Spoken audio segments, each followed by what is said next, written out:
मुख्यमंत्री सुखविंदर सिंह सुक्खू की अध्यक्षता में मंगलवार को हुई हिमाचल प्रदेश कैबिनेट बैठक में शिक्षा, रोजगार और सामाजिक कल्याण से जुड़े कई महत्वपूर्ण फैसले लिए गए। कैबिनेट ने सीबीएसई स्कूल के लिए 400 अंग्रेजी और गणित अध्यापकों के पद सृजित करने को मंजूरी दी है। इसके साथ ही प्रत्येक स्कूल में एक स्पेशल एजुकेटर और योग शिक्षक की नियुक्ति का निर्णय लिया गया है। राज्य सरकार द्वारा 100 सरकारी स्कूलों में सीबीएसई पाठ्यक्रम शुरू किया जा रहा है। इसके लिए शिक्षा विभाग को 100 करोड़ रुपए स्वीकृत किए गए हैं। कैबिनेट ने निर्देश दिए हैं कि मार्च 2026 तक सीबीएसई कक्षाएं शुरू करने के लिए सभी आवश्यक मानकों को पूरा किया जाए। इंडस्ट्री मंत्री हर्षवर्धन चौहान ने बताया कि इन सीबीएसई स्कूलों के लिए स्टाफ अलग रखा जाएगा और उनकी शैक्षणिक योग्यता भी निर्धारित की गई है। इसके अलावा हर स्कूल में एक चौकीदार और 3 मल्टीटास्क वर्कर रखने को भी मंजूरी दी गई है। सुखाश्रय योजना में संशोधन। कैबिनेट ने मुख्यमंत्री सुखाश्रय योजना में संशोधन करते हुए इसके दायरे का विस्तार किया है। अब 70% से अधिक दिव्यांग माता पिता वाले बच्चों को भी योजना का लाभ मिलेगा। वहीं जिन बच्चों के माता पिता में से किसी की एक की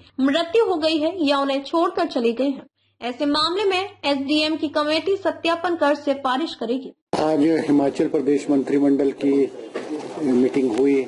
जो कि 2025 की हमारी आखिरी मीटिंग थी,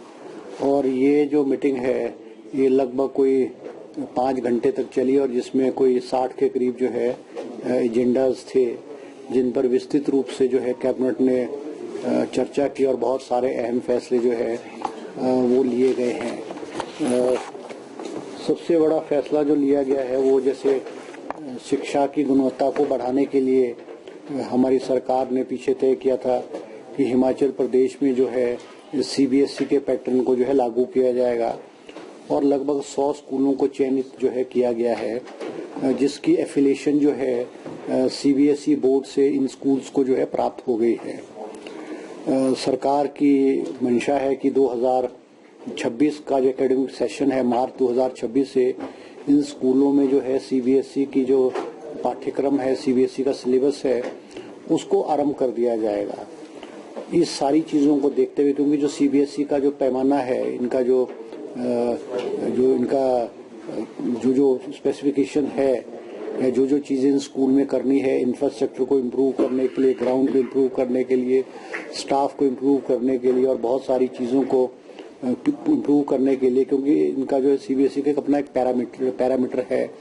उस पे इन स्कूलों को लाने के लिए आज कैबिनेट ने 100 करोड़ रुपए एजुकेशन डिपार्टमेंट को सैंक्शन किए हैं और एजुकेशन डिपार्टमेंट को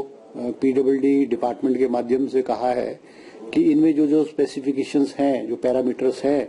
जो इन स्कूल्स में कमियां हैं, उनमें इन कमियों को पूरा किया जाए ताकि 2026 मार्च में ये जो सेशन शुरू हो जाएगा। क्योंकि जो सीबीएसई की क्लासेस सिलेबस शुरू हो जाएगा और 2028 में जो सीबीएसई के एग्जाम्स कंडक्ट होंगे, चाहे वो 10th के होंगे, चाहे वो +2 के होंगे, वो 2028 में जो एग्जाम्स कंडक्ट किए जाएंगे। आज कैबिनेट ने, क्योंकि सीबीएसई का स्टाफ जो है वो भी अलग होगा और आज विस्तृत रूप से जिन स्कूल्स में सीबीएसई लागू की जाएगी, उन टीचर्स की जो क्वालिफिकेशन क्या होगी और उनका एक टेस्ट होगा जो सीबीएसई के पैटर्न पे होगा, उस आधार पे उनकी जो सिलेक्शन जो है वो इन स्कूलों में की जाएगी। आज कैबिनेट ने इन स्कूल्स में, क्योंकि हमारे इन स्कूल्स में जो है 400 पोस्टें जो है इंग्लिश टीचर्स की भी आज कैबिनेट ने सैंक्शन की है और 400 पोस्टें जो है वो मैथ्स टीचर की भी जो है आज कैबिनेट ने सैंक्शन की है। इसके अलावा हर स्कूल में एक स्पेशल एजुकेटर होगा, तो 100 पोस्टें जो है इन स्कूल में स्पेशल एजुकेटर की भी 100 पोस्टें सैंक्शन की गई है। इसी तरह से इन स्कूल में मल्टीटास्क वर्कर जो है, जो आज अमेंडमेंट एक मुख्यमंत्री सुखाश्रय योजना में भी कम की गई है, क्योंकि ये भी जो बच्चे हैं हिमाचल प्रदेश के, जो अनाथ बच्चे हैं, वो हिमाचल प्रदेश के बच्चे हैं, वो सरकार के बच्चे हैं और बहुत सारे हजारों की तादाद में बच्चों को इससे फायदा हुआ है। मगर बहुत सारे केसेस में ये देखने में आता था कि जिनके पेरेंट्स हैं मगर डिसेबल्ड हैं, परमानेंट डिसेबल्ड हैं, जिनकी परमानेंट डिसेबिलिटी 70% से अधिक होगी,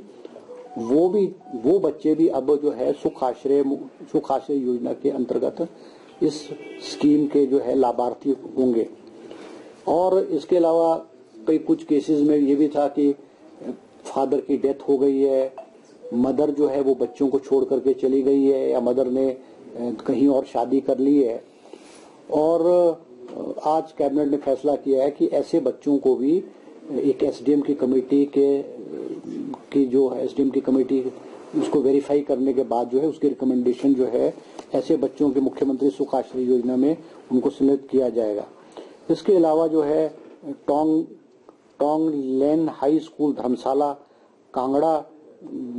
कांगड़ा में भी जो है which is run by Tong Len charitable trust, उसमें भी बहुत सारे बच्चे ऐसे थे कि जो इस कैटेगरी में नहीं आते थे,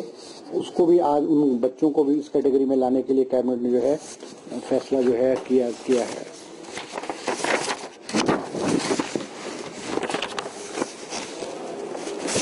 इसके अलावा आज कैबिनेट ने 10 पोस्टें जो है ब्लॉक डेवलपमेंट ऑफिसर बीडीओस की डायरेक्ट रिक्रूटमेंट के थ्रू जो है पब्लिक सर्विस कमीशन के थ्रू आज कैबिनेट ने उसकी स्वीकृति प्रदान जो है की गई है। इसके अलावा हमारे जो Himachal Pradesh motor vehicle rules जो बस परमिट्स थे उसमें डबल टैक्सेशन हो रही थी, ट्रांसपोर्ट डिपार्टमेंट भी टैक्सेशन लेता था और एक्साइज भी लेता था, तो डबल टैक्सेशन को रिलैक्सेशन दे करके अब उनको सिंगल टैक्स जो है उसमें दिया जाएगा। इसी तरह से हमारे जो कंपैशनेट ग्राउंड्स के केसेस बहुत सारे पेंडिंग पड़े हुए थे, आज कैबिनेट ने एजुकेशन डिपार्टमेंट में 9 केसेस जो हैं कंपैशनेट ग्राउंड्स के जो बच्चों में जिनमें छोटा मोटा फ्लॉज था, जैसे किसी ने with in 3 years after the death of the parent apply नहीं किया था या और थी, उनको आज कैबिनेट ने छूट दे करके 9 केसेस को एजुकेशन डिपार्टमेंट में ज्वाइनिंग करने के लिए अनुमति प्रदान की है आज।